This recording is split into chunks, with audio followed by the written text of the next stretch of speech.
Welcome to my sacred space, beautiful souls. My name is 𝗟𝗏 of Navigate Life with 𝗟𝗏. And this is the third episode of Listen to My Voice. Today is August 10 of 2026. And this far, why you're actually able to scroll and watch this video, because this is the universe telling you to sit down at the comfort of your house because it's rainy season. There's no way for you to get outside from your domicile and party outside or even buy your own food because of the rainy season. Now take advantage of this moment for you to sit down and let's do a shadow work or self-reflection during this rainy season. I know that you might think that this is kind of waste of time or it might not resonate to you, but try to sit down at least for the next 3 minutes of while listening to my voice. Today is August 10 of 2026 again. This is not a coincidence. It's the universe predestined and designing this moment for you to reach this video. I had in front of me the 2 cards. So this is gonna be the third episode and we're not gonna do the same thing on my previous 2 episodes that you have to choose between the 2, but instead we're gonna use this both cards for us to do a self-reflection and sit down with me. In front of us are the 2 cards. And if you read the energy of the first card, you will see a man with a strong encouragement to walk away from the connections that they actually built before. Seems like getting away from the table of the foods that's no longer serving for your soul. And the second one is like an offer or an opportunity that being offered in front of you, but you are actually trying to be more discernful para ipag-isipan kung tatanggapin ba ito or hindi. Ito mga koneksyon na pumapasok sa iyo, talaga bang pure ang intention ng mga taong pumapasok sa buhay mo? And this man is trying to meditate and be more self-aware if this offer are actually worth accepting. Now, I'm gonna remove this card in front of this video and try to keep this in your conscious mind. Not from your subconscious, but in front of your conscious mind. That remembering these 2 images will stay in the next 5 minutes while hearing my voice. Vision these 2 cards in front of you. I'm gonna remove this and ask you, when was the last time you were able to say no because you felt pressured by someone? When was the last time that you declined a request from a family, friends, or someone that you love the most because you realized that it was already becoming draining for you? When was the last time you refused to help someone because the request is becoming a burden? Truly, saying no is really difficult, especially if you were conditioned by the world to believe that everything good being offered in front of you is something that you should accept.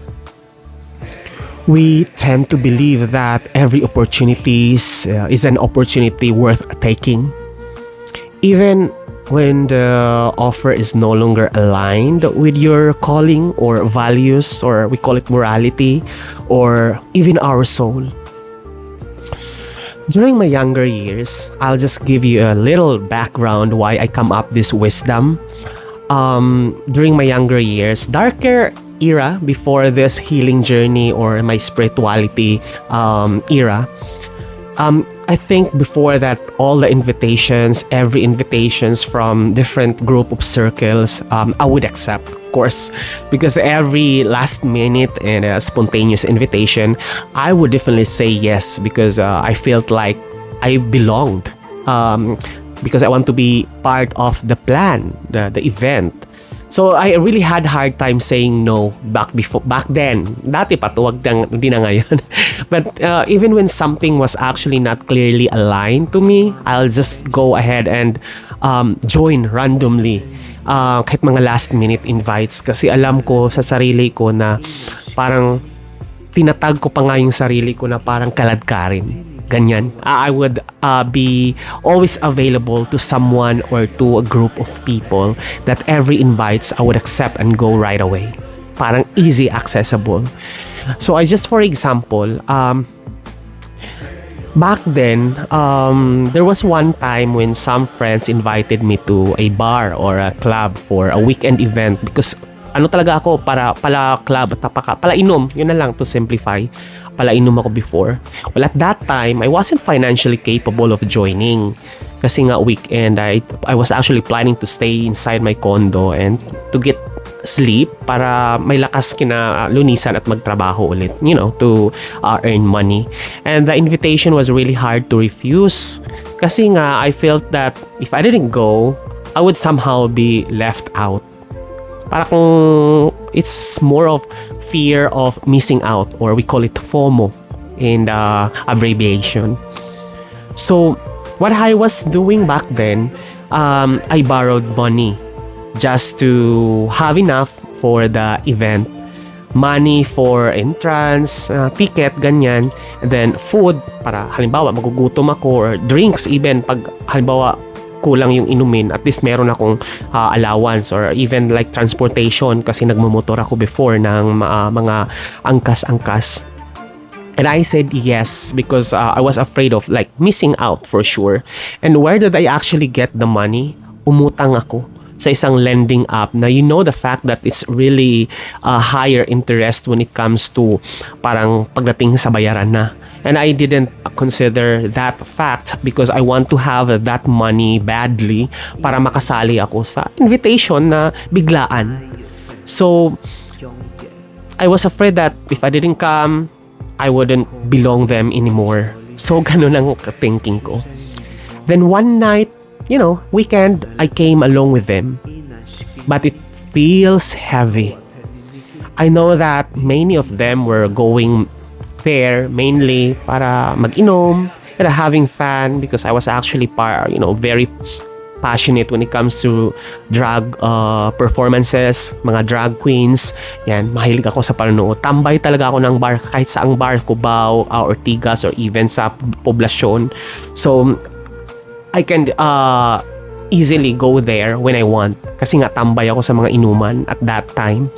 So I keep indulging, in whatever the night was trying to offer me at that certain night lang. So, nung sinabi ko sa sarili ko that maybe I could simply enjoy myself without doing the same things that they were doing. So I was just observing isang table yun, binook nila, and like mahal talaga siya for one person kung mag-isa ka lang pumunta doon, but it was actually a group of joiners, and then parang nagiging ambagan siya. So habang nagkalasingan, habang we are all actually under influence of the liquor and lasing-lasing na mga ganyan, so wala na sa isip, we are all in altered state of mind. And one of the participants actually, when I was actually trying to drink my my cocktail, it was actually like simply a joke na parang binulong lang sa akin. Maybe he was just like trying to connect me or build rapport, but it was in a form of joke. And he was like saying, buti nakasama ka. Kasi hindi tumuloy yung original na kasama talaga sa plano. Kasi buti daw nakasama ako, otherwise their contribution sa isang table might be higher than the usual, unless kung sasama ako mas bumababa daw ang contribution. And I was like, at that time, somehow it was like a joke or similar like that, but somehow those words stays with me the entire night. I realized that I was already questioning my place there. Ano bang status ko, and what was really my value at that table. So at that point, someone, someone offered me a drink. I just simply smiled and I just say that I'm okay. But deep inside, I felt something. I wasn't really part actually of the plan. Doon yung na-realize yung storya doon. It was not, I was not part of the plan, original plan. Kumbaga wala sa list. Parang ganun. Then later, I went to the restroom. I look up myself. Try to be more composure. And I ask why I am doing this to myself. Nagsuka ako. And it was not just only the suka because of over drinking, taking more liquor, but it's more of sinuka ko kasi nandidiri talaga ako sa ginagawa ko. It was like taking a kambo. Kambo, the spiritual modality para magsuka ka using the palaka. It was actually like a spiritual modality for you to heal. So ganyan, familiar ang feeling. Parang sinuka ko yung toxic ng coming from the alak at sinuka ko yung spiritually kung ano yung mga ginagawa ko, bakit napunta ako dun just to be part of the table that I was not originally planned to be part of it. And I just allow myself to join para lang ma-feel yung value ko. But it was not valuable to them. I was just only part of the game para bumaba ang kanilang ambagan. I went home, in umaga, I went home, empty, wasted, may hangover, ganyan, and very emotionally drained. And I felt like it's like another chapter of my old dark story. But I even been there before, and I truly learned my lesson. That's when a huge breakthrough. It's like an experiential wisdom to try to now choose myself and walk away the connections that's no longer serving. That's no longer in line to my soul. That's no longer in line to my purpose. And that's no longer in line on how I expand. And it seems like whenever I join this collective, it's becoming like a draining leakage of your energy that will eventually mangyayari is parang magsishrink ka. So I try to remove this group para hindi na to please them, para ma-accept ako and to sense this fucking sense of belongingness. But it's more of I choose myself. And it was the wisdom that I got on that dark situation. So the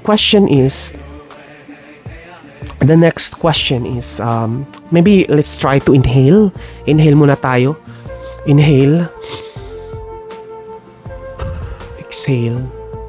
Kasi medyo mabigat yung story na yun that I actually experienced, and I know that you can connect while I'm narrating my story. So, and the next question is, does this respect me? Does this align with me? Do I genuinely want to be there, or I only afraid or disappointing someone kung mag-decline ako? Because there's nothing wrong with saying no. Choosing yourself does not make you selfish, okay? Sometimes saying no is the first form of self-love, and it's a form of self-respect.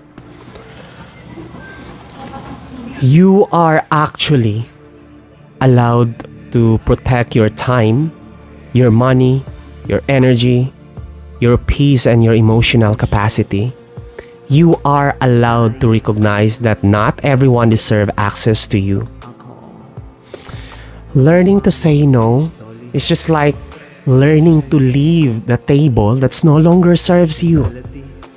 It's learning to refuse something that when you know it is no longer good or even digestible for you, hindi nakalunok-lunok, then you say no. Learning to say no is just learning to leave a circle that no longer feels aligned with your truth. And learn that peer pressure does not mean you have to be belonged. sometimes you may be surrounded by people and still completely alone. Pwedeng ganon. Pwedeng kasama ka pero sa isang religion, sa isang grupo, or even a group of friends, or even sa circle ng trabaho mo, na akala mo, nandyan ka lang talaga, but you later on, it keeps shrinking you as a person. You just have to learn to listen to your body and to your inner voice, that sometimes your body already know that whatever your mind is trying to justify, alam ng katawan mo, ng kaluluwa mo, kahit yung isip mo, lumalaban pa rin. Just be kind to yourself. To walk away from things that no longer align with you. Don't do things simply because you want someone's approval. Don't betray your values just to belong. Because when you continuously abandon yourself for the sake of pleasing others, eventually, you become accessible to everyone and available to yourself. So once you choose yourself, regardless of outside pressure, learn to say no. It is not about burning bridges or burning connections, okay? It is self-respecting to whatever offer that it's no longer serving. Example, by saying no, I can't make it, okay? I need to rest. Or maybe, no, I appreciate your invitation, but it's not for me. Or even, no, I can't lend money for you as of right now. I have my own financial responsibilities. Or even you can say, no, I am not comfortable with that. Or no, I'm focusing on my priorities right now. And remember, no is a complete sentence. You do not always owe people an explanation. Hindi yung nag-no ka sa isang taong umuutang sa'yo, ay gusto mo nang i-explain bakit hindi mo na kailangan, bakit wala kang capacity na magpautang, na mismo yung mga bills mo ipapakita mo pa. No, you don't need to justify. Just know itself is enough. You don't need to explain every boundary that you create, because sometimes protecting your peace is enough. Then why saying no, it is very important? Because it protects your energy. Not everything and everyone deserves access to your energy. It honors your boundaries, okay? It teaches others people how you actually expect to be treated. And it keeps you aligned with purpose. It prevents you from being a constant abandoning yourself and abandoning the things that truly matters to you para lang sa iba. It's okay to help, but make sure you do not abandon yourself. There's always a discernment in between. It also prevents resentment or galit. Kasi saying yes to things that you don't genuinely want, it leads to frustration, exhaustion, pagod na pagod ka, draining, and even burnout sa trabaho. Lalo na sa mga overtime na never or wala kang capacity mag-no, parang feeling mo may depth of gratitude ka sa mga boss mo kapag nagsabi ka ng no, na feeling mo mawawalan ka ng trabaho kapag nag-no, kahit pagod na pagod at may sakit ka at pinag-overtime ka. Do not abandon yourself. A gentle reminder, choosing yourself is not about being selfish, okay? It is actually being honest with what you can just handle at that moment, what you need, or what you truly aligns with your soul or your higher self. It is okay to outgrow people. It is always okay to outgrow places. It is okay to outgrow situations or even protect your peace. It is okay to say no. Because your time, your energy, your money, your body, and your life are actually all sacred. And you deserve to give them only to what truly nourishes you. Sometimes, the most spiritual thing that you can do is not to give more, but to finally stop abandoning yourself. Thank you. Namaste.